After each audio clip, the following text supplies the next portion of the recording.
What happens when two dudes, one a retired Navy SEAL commander in Colorado Springs, and the other a hippie meditation teacher in New York City, get together to discuss living mindfully? That's a great question, because we don't know what will happen either. Raw, uncut, and unapologetic.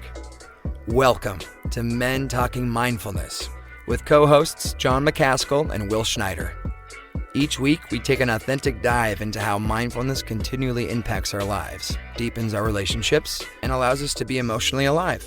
Now, on to the show.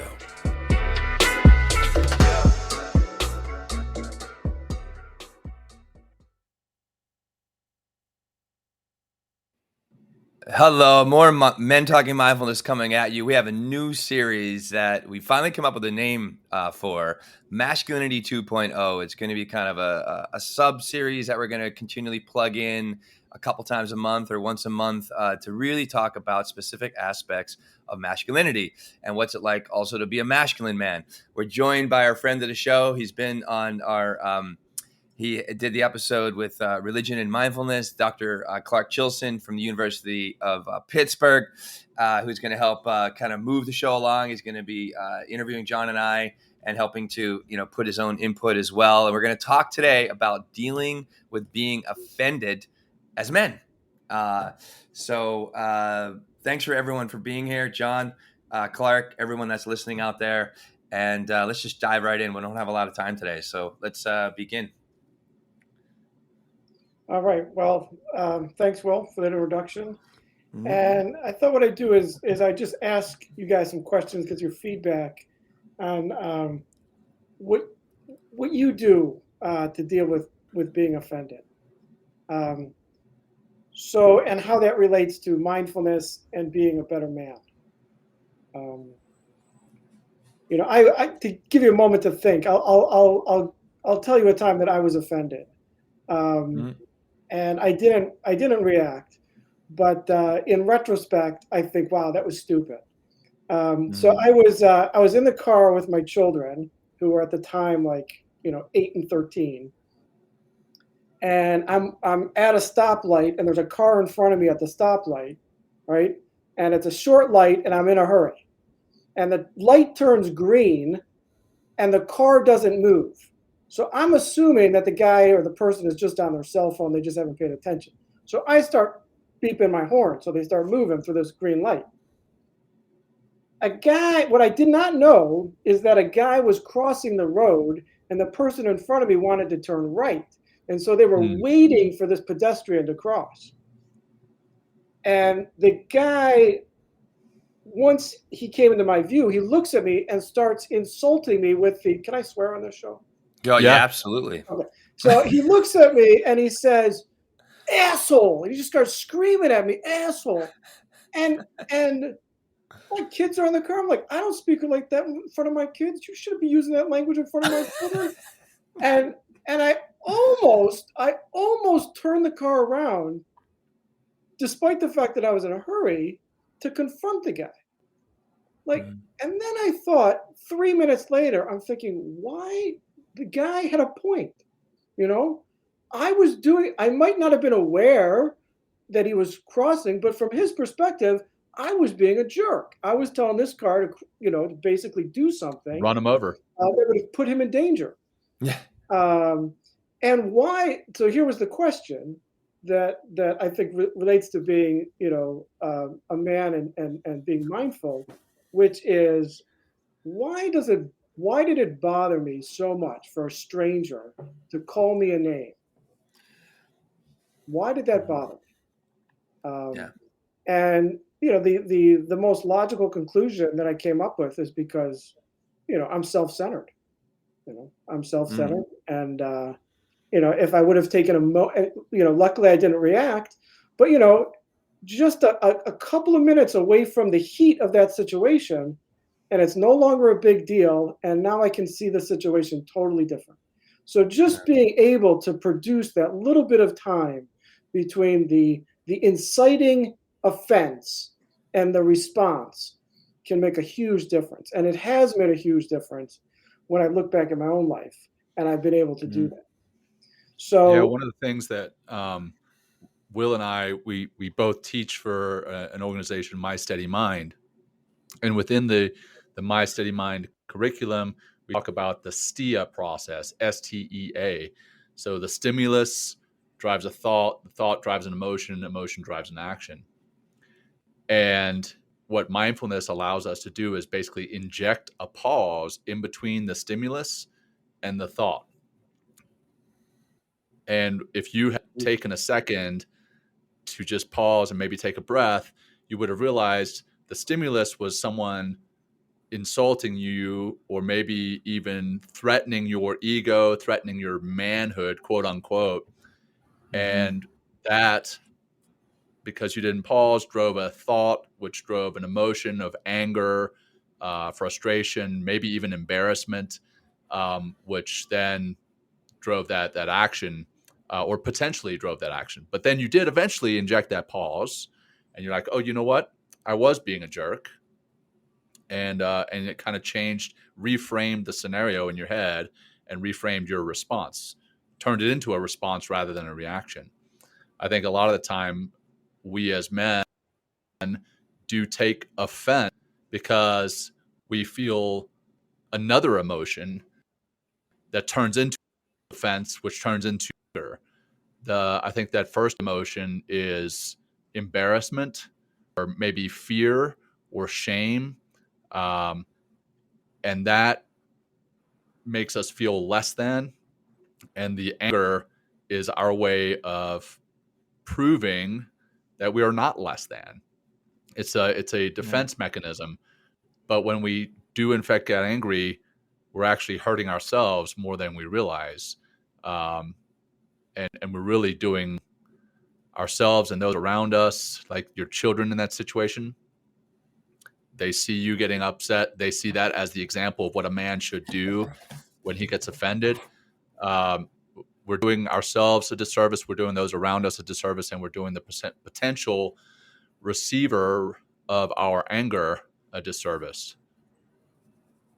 I'll say, I think, well, that STEA process that you just mentioned, John, and the selfishness that you were talking about, Dr. Clark, it's as men growing up in this country, I know this is the way I was raised, and I see this happening, with the next generation in my family the same way. Is we have this programming of don't let anybody fuck with you, or don't let anybody. I think and that programming of that hypermasculinity of being continually rewarded for our anger, for dominance, for our aggression, for for no compromise. And just kind of really pushing your ego's will forward to just kind of continually put your mark on the world, like that kind of roaring masculinity, if you will, on the inside. What's nice about mindfulness is it helps us to become aware of that for sure. And instead of being reactive, we can respond like you were kind of talking about. But I feel like it just comes back, we're very sensitive as men when we do get offended, because from my sports days, I playing basketball, if I wasn't playing well, I got very sensitive to everything around me. Even if I was playing well and I was trying to like really crush even further my competition, that's when I would, kind of shit talk people and offending them, and bring out the worst in them because I knew I was taking them out of their game, and there's a lot of this programming in the background that comes from, our first maybe 15 or 18 years of our development. I mean, I was grown up as an athlete, so that was like a big part of my programming, is just kind of crush the competition and be competitive and win. I think I have the ability at that time, before mindfulness, is to get very easily triggered, and part of that was being very, very easily offended when someone was trying to compete with me. If I'm in a group and there's like kind of a pecking order that happens often with men. And if I'm not at the top of the heap or near the top of that heap, then I feel less than. So then I need to either disparage other men around me, in order to kind of get to the higher part, higher in the pecking order. So I know I'm touching on a lot of different things here, but that programming is, I think, one of the reasons that I've taken to meditation and to mindfulness practices, because as Dr. Seth says, is like being unfuckwithable is really what I'm trying to get to, right? Is really to be like, you can honk your horn at me all you want, Clark, but, and I might be thinking in my head, what an asshole, you know what I mean? Like, this guy has no idea what I'm doing. Or maybe I would throw a tantrum and be like, asshole, what are you doing? What are you doing? But I try not to let it wreck my day. And I definitely have, even still after practicing mindfulness for almost 20 years, or over 20 years at this point, I still feel that impulse to get really angry and really aggressive when I'm offended. I do think it's a natural reaction. I think it's a natural wiring to get angry, but when we're offended, or in a recent news situation, there was someone who offended someone else who they loved, and they took offense to that and then took violence into their own hands. I think there is a natural reaction there, but we have to short circuit that reaction, right? We have to say, you know what, that's not appropriate. And I mean, in this day and age, the violent response, the angry response is not going to work out in society. You can't do that. And we had John Abate on a couple weeks ago. I mean, this will be aired next week, so it will be a couple weeks ago, and he talked about being hit in a hit and run accident. He was run over on his bicycle, and when he came out of his trauma or coma, he forgave the offender.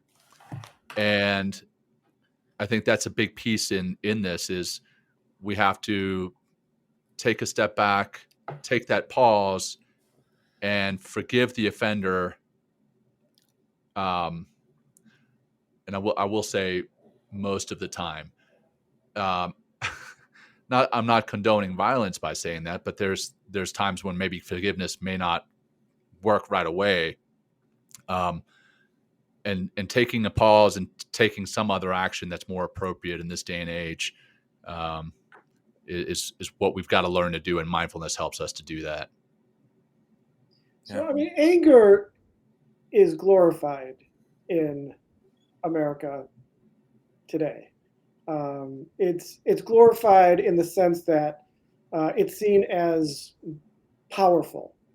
Someone who's angry responds powerfully, and then they win. Like you see in movies, like someone becomes angry and they win the race or they win the competition. Right. Anger, like get angry. But when I was 19 years old, I boxed for about a year. I was a boxer for about a year. And one of the first things I was taught for boxing is don't get angry. If you get angry, your opponent will take advantage of it and you will lose. Right. It is very important in a boxing situation. And that's counterintuitive to the way many people think about what goes on in, physical competition, that anger will somehow help you.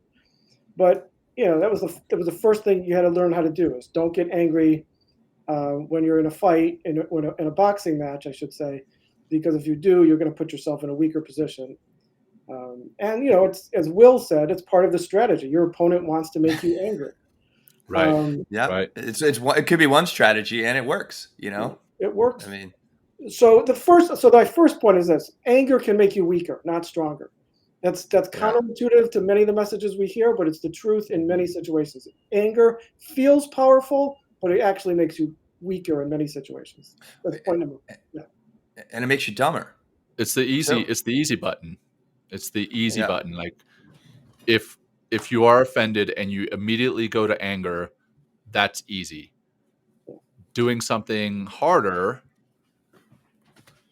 maybe not getting angry or understanding why you're angry, processing it, sitting with it, and then coming through in a different way with a different emotion, that's hard. That takes a lot of effort and discipline and strength and courage. Yeah.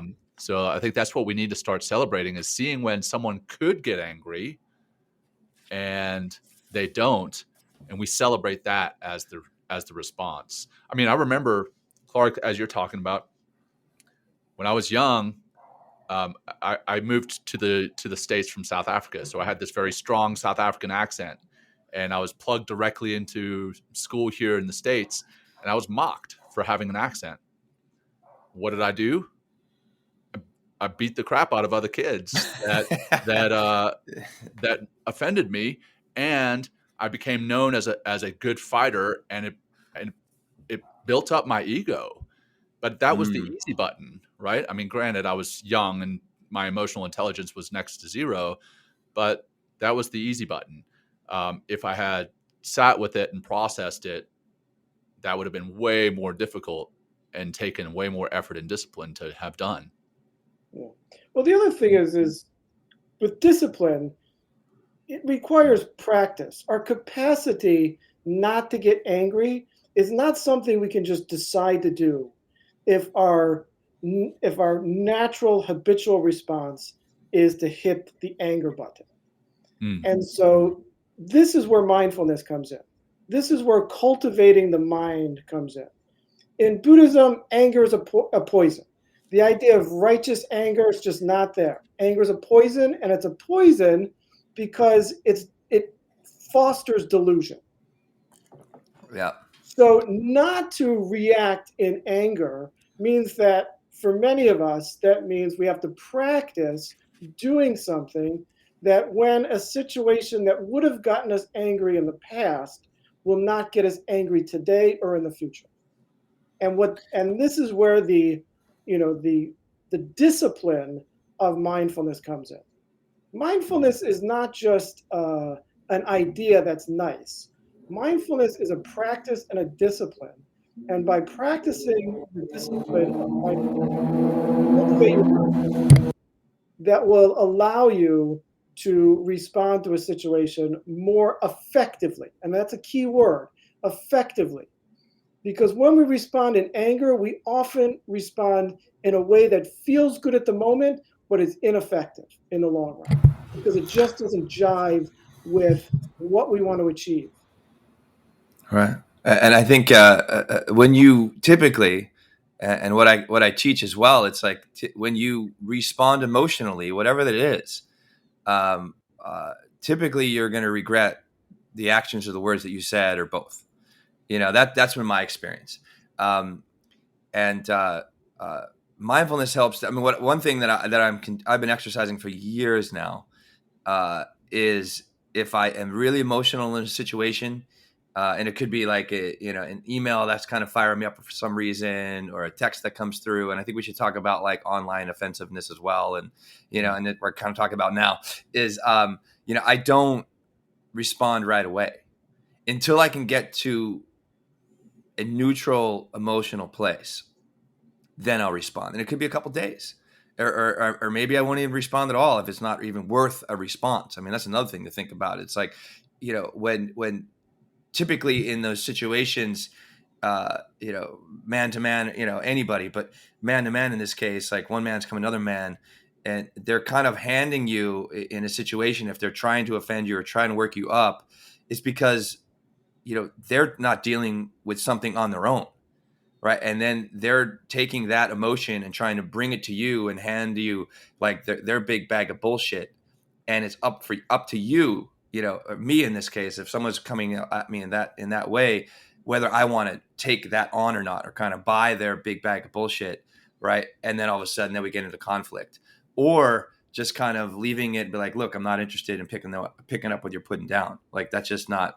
I don't want to be involved in that, and that's where a lot of the practices have continually, and it's continually a work in progress too, help me to rise into more of that emotional intelligence and get into that space. I always love making this distinction. Reacting is acting without thinking, versus responding is taking a pause and therefore being responsible with what happens next.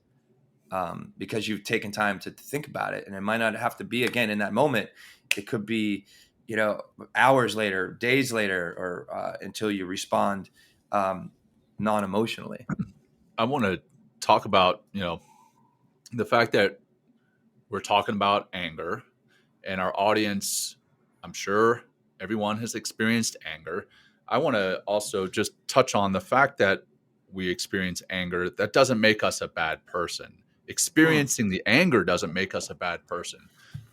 Because what I don't want to have happen is somebody experiences anger and then they get angry with themselves about experiencing anger and kind of goes into this downward spiral. Being aware that you're angry is the key. You're aware of it, you sit with it, you process it, and then you come back to that emotionally neutral spot that you talked about, Will. Mm-hmm. For our audience, I don't want them to think, hey, it's not a natural feeling or emotion. Anger is a natural feeling and emotion. And I think at times, maybe you're not taking offense to something, but you see something on the news, or you're angry at a situation in life. Maybe a friend or family member is very sick and maybe terminal, and you can getting angry about that is natural. But then coming off of that and realizing, okay, that's an emotion that doesn't make me an angry person. I'm angry in this instance, and I can come back and be that emotionally neutral person, and then process things from that emotionally neutral spot rather than from the angry spot. We're not saying that you can't get angry, but then figuring out how you get from being angry to that emotionally neutral spot is the key. Yeah, I mean, we can't completely control our thoughts. I mean, I sometimes joke with my students when I'm teaching them meditation. It's like, if you want to be happy, it's really easy. If you want to be happy, it's really simple, really simple. Okay, just think happy thoughts. There you go. But Secret I mean, sauce. the problem with that is that we don't have complete control over our thoughts. Right. And as you're saying, John, we don't have complete control over our thoughts. So because we have a thought, shouldn't necessarily be taken too seriously. We have thoughts, we have mental activity that's outside of our immediate control. What I would say, however, is that often when someone is being quote unquote offensive, it often has nothing to do with us. Yep. It has to do with I try to remember when someone is responding to me or talking to me or treating me in a way that is causing annoyance. And I will say this, I will give you a confession here. Like, my natural state is annoyance. Like, that is like the most natural state for me. It's like, left to my own devices, like I go to I'm annoyed, like the first noble truth of Buddhism is like, life involves suffering. You can't get around it. Well, for me, the first noble truth is life is annoying. I have another friend like that, and it's just like everything is like, oh my god, I walked around all day being annoyed. I'm like, dude, everything annoys you. Yeah. So I mean, so that's this is part of why I need to have mental cultivation activities right. And disciplines. But the point is that if I remember, if I can be aware that, listen, I don't know what is going on in this person's life right now. I have no idea. This is not about me. Why am I getting so annoyed because I want the person to be a particular way? When I think about it, at one level, when I think about the interactions I've had which have been offensive or uncomfortable, they're kind of funny. Like, if you see someone being offensive that has nothing to do with you, sometimes it's kind of funny. And if I can just remove my own ego from the situation and just try to think about, maybe there's something going on in this person's life that's way more difficult than what's going on in my life, because my life is pretty easy. And some people just have more difficult lives. Yeah, it comes back to the compassion that we're able to cultivate through a mindfulness practice. Compassion for your fellow human being. I like I like what you just stated there, Clark, because the first thing you said in the very top of the show is I was being selfish. If you're going to continually make the world or want the world to be exactly the way that it should be in your mind, you are always going to be annoyed. You're always going to be frustrated. You're always going to be angry. You're always going to be easily offended because you're not in the dynamic nature and the flow of life. I mean, it's just happening all the time. Another universal principle is everything is changing all the time. And that's what these practices help me to do continually, is help to adapt more effectively to that change that is always happening. And it's great. Instead of being selfish, taking it on, and as I grow and the three of us and everyone out there grow in emotional intelligence, it's like, wow, obviously something's going on with that person. It has nothing to do with me. I don't need to react. I don't need to rise to his level of his emotion right now. So another thing I think I also want to say is, and speaking of upgrades, right? We're talking about Masculinity 2.0, and we have been living through the primitive brain of humanity, right? As a human being for the last several thousands of years, because until maybe the last 70, 80, 100 years, life has not been this comfortable, right? But we're still wired, right, with this need to survive, and we're always moving through these survival instincts, and I feel a lot of that survival instincts that comes with these raw, more primitive emotions, where we're up leveling our emotional intelligence and kind of becoming more aware of our primal instincts, because if epigenetics has been proven to be real, and we're a product of our environment, and if our environment for the last several tens of thousands and 100,000 years of human beings has been, I need to survive, I need to do anything I can, I need to beat the competition to survive. And now we don't have that anymore. But our brains don't change that fast. Our humanity does not change that fast. It's going to take 2 or 3 or 4 or generations or more until we get into this space that as rising as consciousness, as a mass of human beings collectively, that we can actually maybe not even offend people at all anymore in some ways, and maybe not even be so angry, and just realize oh, well, that's just life getting in or just life being life, which is changing all the time. I want to put that out there, because I think we're definitely dealing with some old software, very old software, that definitely needs to be. That's what we're here to do, changed. man. That's what we're here to do is help to upgrade that software. And this is the first in many episodes that will be part of that Masculinity 2.0 upgrade. Now, it's called Masculinity 2.0, but that doesn't mean it's just for men. Men and women both have masculinity, so it is for everyone, and we can all upgrade that masculinity and become better people. So, Will and Clark, this has been awesome, and I know, again, this is just the beginning of many episodes on this topic. So, anything over to you guys to wrap it up? Yeah, we got a little time. Anything, Clark? Closing comments or closing comment? A neuropsychologist once said, "Our brains evolved to keep us alive, not to make us happy." Oh, wow! Yeah, there you go. And so then, how do we make ourselves happy?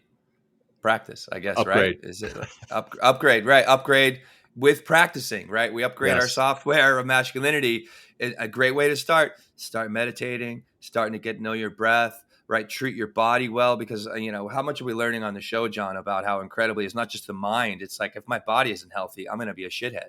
Right. Like, I'm just going to be walking around like that emotional bag of that, and stay in that primitive self, versus like, if I'm healthy, if I'm breathing, if I'm meditating, if I'm self-reflecting, also getting in conversations like this with other men or other people in my life to kind of see, asking other people to reflect back to me how I'm being, that's when things start to change. But without, that willingness to, go within and take those internal inventories of who I am, how I do things, then nothing's going to change. and then you're always going to be angry, frustrated, easily offended, and not a productive member of society for yourself or anybody else. There you go. On that note, Awesome. Thank you, I'm Clark. excited to do this, guys. Thank you. This is Yeah, fun. thank you, Clark. And until next Totally. time, peace. Peace, And literally, guys. literally peace. Yeah, peace, everybody. Peace, mind and body and world. Thanks for joining Will and John on Men Talking Mindfulness. If you enjoyed the show, please like and share it with your friends and family, and please, we would appreciate a review too. Until next time, this has been Men Talking Mindfulness. Thanks for showing up.